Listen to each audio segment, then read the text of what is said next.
tese que eu vou apresentar para vocês aqui hoje é uma tese. Eu estou bastante confiante a respeito da plausibilidade da hipótese que eu vou apresentar.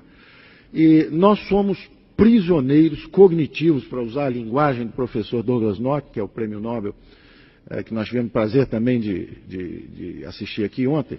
Nós somos prisioneiros cognitivos, nós estamos prisioneiros do nosso próprio espaço mental, dessa própria construção que criamos no Brasil, e cuja tradução principal, eu, como eleitor, não tenho um candidato em quem votar 2, 3, 4 eleições. Porque eu posso escolher entre o social reformista Ciro Gomes, entre o social populista Antony Garotinho, entre o social sindicalista Lula, o social democrata programático Serra ou Fernando Henrique e assim por diante. Então, o Brasil é prisioneiro da armadilha cognitiva social-democrata. Baixo crescimento, desempenho econômico medíocre, e eu vou traçar aqui uma história curta de como nós produzimos essa prisão, de por que o Brasil, que foi um país que no século passado, nos primeiros 70, 75 anos, foi a economia que mais cresceu no mundo, 7,3%, 7,4%, por 70 e poucos anos ininterruptos, à frente inclusive do Japão, porque o Brasil foi atingido em pleno ar, fulminado, quebraram a dinâmica de crescimento do país, e nós estamos prisioneiros dessa armadilha de baixo crescimento. Essa história é relativamente curta e relativamente simples. Ela começa no crepúsculo do governo militar, onde você tem uma centralização, governo federal, os braços armados da intervenção estatal são as empresas estatais, Telebrás, Eletrobras, Portobras, Siderbras, Nuclebras, etc. Programa da Ferrovia do Aço, 15 bilhões de dólares. Programa nuclear, 15 bilhões de dólares. Transamazônica, 9 bilhões de dólares. Gastos excessivos públicos. E vamos para o ocaso do regime militar em meio a acusações de autoritarismo e corrupção. Vocês se lembram que os militares que entraram com a ideia de tradições, pátria, a defesa da moral e da ética e da própria liberdade, porque devolveriam rapidamente aos civis o regime democrático, no final saem do Palácio do Planalto pela porta dos fundos, literalmente. O general Figueiredo não transmite a faixa presidencial e sai pela porta dos fundos do Palácio. Por quê? A direita sai desmoralizada e a esquerda é atraente, porque a esquerda, e de novo eu faço referência ao que o professor Douglas North disse ontem, a eficiência do mercado político. Como é que o mercado político pode ser eficiente se as alternativas são: você é de direita, portanto autoritarista e corrupto, ou você é a favor da democracia e da justiça social, e você é de esquerda? Bom, toda a população brasileira passou a ser de esquerda, porque há uma falsificação cognitiva a respeito das alternativas possíveis. E os liberais democratas, que existem desde Atenas, com os mercados e a democracia, que só foi expandindo os círculos de inclusão. O capitalismo é uma história de inclusões, não é uma história de exclusões. Aliás, os últimos que estão sendo incluídos são os 3 bilhões de indivíduos da China, da Índia, da Rússia, do leste europeu, que haviam provado a outra receita. E onde está essa tradição de 2000 anos? De democracias e mercados, primeiro entre os gregos. Esparta, militarista e autárquica, ganha a Guerra do Peloponeso e começa o declínio da civilização grega. Não é acidente. O socialismo é um episódio relativamente curto da história humana, sangrento bastante pelas reações que produziu, né? 2 guerras mundiais, 120 milhões de pessoas atingidas, mortas, ou em combate, ou por torturas e repressões internas. A sociedade aberta quase faleceu no século passado, foi asfixiada pelos 2 extremos, pelo socialismo, pelo comunismo de um lado, nas sociedades fechadas, e pela reação nacional socialista, que era o nazismo, de um lado, também extremo. E onde estão os liberais democratas, que eram a favor de democracia e economia de mercado? Os amigos da liberdade, sempre ameaçados pelos 2 extremos. E não são conservadores. Conservador é quem quer conservar. Os liberais nunca quiseram conservar. Assistimos ontem também a conversa sobre a grande sociedade de livre acesso, né? que é o que a democracia e os mercados têm feito. E o socialismo, então, é absorvido pela grande sociedade aberta simplesmente como uma síntese de solidariedade. É a única coisa que restou do socialismo aproveitável. Né? Ele entra no lugar da religião, que ele sempre detestou.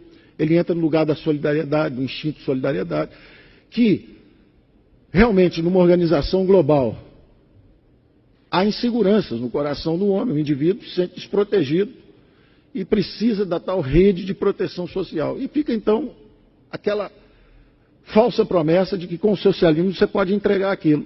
Ora, as populações que se entregaram a essa busca implodiram. E estão hoje tentando reingressar no capitalismo globalizado, sem encargos sociais, sem encargos trabalhistas, sem proteções e pedindo pela inclusão do lado de cá. O Brasil, sociedade politicamente fechada, início dos anos 80, tateando no escuro, procurando uma direção. Se você é um democrata, está a favor do restabelecimento do regime democrático e é a favor da justiça social, junte-se a nós. E começa uma competição infernal de um mercado político ineficiente, porque ele é prisioneiro de uma mentalidade equivocada, obsoleta e passada. E aí nós temos um fascinante desfilar de tragédias, nas 3 dimensões do nosso grande equívoco, que é essa armadilha social-democrata. Quais são as 3 dimensões? A primeira dimensão são as disfunções financeiras. Então, vamos examinar orçamentos, a história dos orçamentos aí nesses últimos 20 anos, as 2 décadas de democracia. A primeira grande onda intervencionista vem com os militares, que levam os gastos públicos para 22%, 23%, 24% do PIB. E, como vimos, investindo em capital físico, instalações industriais, máquinas e equipamentos. O capital humano jogado para o lado. Educação, saúde, habitação, segurança, justiça, esse troço para o lado. E o que a gente tem realmente são grandes empresas estatais e grandes projetos federais. Na hora que você abre politicamente, a pressão social é colossal pelo resgate da dívida social, né? As desigualdades de oportunidades. De um lado, políticos inebriados, em busca do poder finalmente atingido com a abertura política. De outro lado, jovens economistas inexperientes, incultos e em busca da fama e do sucesso fácil. Oferecem soluções rápidas, sem reforma do Estado, sem explicitar esse conflito de reforma do Estado que seria necessário e que nós não fizemos até hoje. Vende-se uma receita fácil. É só congelar preços, usar uma âncora cambial, fazer uma tablita de conversão, está feito o plano cruzado. É uma falsificação da realidade. É como viabilizar a classe política gastar mais, oferecendo uma solução inorgânica, disfuncional, falsa. Aquilo dura 1, 2, 3 anos de glória, implode, explode, o Brasil vai para uma moratória externa, caça bois no pasto, persegue empresários e começa a nossa tragédia financeira. Saímos daquilo ali, vamos para outra disfunção. Aprendemos que não podemos usar política monetária irresponsavelmente, nem dar o calote externo. Então agora vamos usar a política monetária. Aí começa o plano real, bem concebido, interessante, porém também centrado num instrumento. Os primeiros 4 anos de plano real, o valente Gustavo Franco defendendo lá a fronteira, sozinho, cercado de índios por todos os lados, até o ataque final, onde ele é derrubado também, porque não há reforço. Houve déficit fiscal durante os primeiros 2, 3, 4 anos de plano real. Quer dizer, então, você fazer a política de estabilização sem reforma do Estado, sem transformações, só na base da política monetária, é como diz hoje o Afonso Bevilacqua, diretor do Banco Central, é fazer cirurgia de córnea com picareta. Que, aliás, ele está fazendo muito bem. Cirurgia de córnea com picareta. Quer dizer, realmente a meta inflacionária vai ser atingida, agora é um custo elevado, porque ninguém mais trabalha. E a fórmula dos políticos é sempre essa. Bota meia dúzia de jovens valentes lá, eles vão defender e vão fazer o que está combinado, enquanto a gente do resto não faz nada. Essa tem sido a forma de defesa da classe política brasileira. É um espremedor de suco de jovens talentos. Os economistas são exprimidos, um a um, viram suco, são usados, enquanto se perpetuam os mesmos políticos lá em cima. E eles vão oscilando. E aí a gente passa tendo analisado essas disfunções. Essas disfunções são claras. Se você gasta muito, primeiro você causa uma hiperinflação. Aí você aprende, não posso emitir moeda. Agora eu vou emitir muita dívida. Aí você causa 1 trilhão de dívida, quase 500 bilhões de dólares. Uns 3 ou 4 planos Marshall. Dava para reconstruir a Europa 3 ou 4 vezes. Isso foi o que nós gastamos para estabilizar a economia brasileira. E não está garantido, porque a qualquer momento, se o Banco Central sai, está tudo solto outra vez. É lamentável. Então, são disfunções financeiras que, na verdade, são epifenômenos do mesmo mal.